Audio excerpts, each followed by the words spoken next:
Dükkanımızda her xil termozlarımız var, lekin hozirgi vaqtda sizlarga eng oxirgi dizaynda ishlab chiqarilgan termozlarni ko'rsatib turibman. Ya'ni Aldex firmaniki bo'ladi.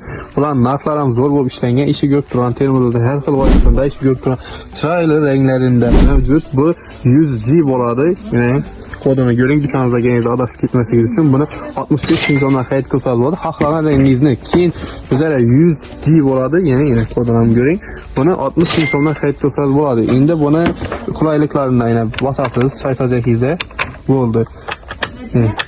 Keyin ishlaridan bir ko'rishingiz mumkin. Ishlaridan ko'rsatib o'tamiz. Bu 100G'niki bo'ladi, 60 ming so'mdan yana. Ichini ko'rib turibsiz. Keyin sizga 100G'nikidan ichini ko'rsatamiz. Ba'zi ko'rishingiz gerek. Dükkanımıza gelinizden süratini tekşirib olib, iyi e'tiborli tarafi tutganingizdan ham qo'lingizda yaxshi o'rnashadi saytag'aningizda.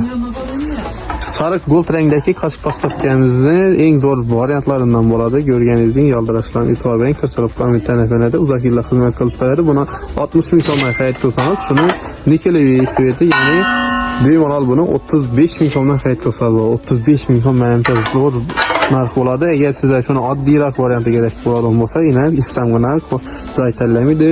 Bemalol ustingizda sig'ib ketaveradi. Buni narxini 20 ming so'mdan qilib qo'ydik. Bemalol dükkanimizga kelsangiz, shu narxlarda obunachiman deb xarid qilib ketishingiz mumkin.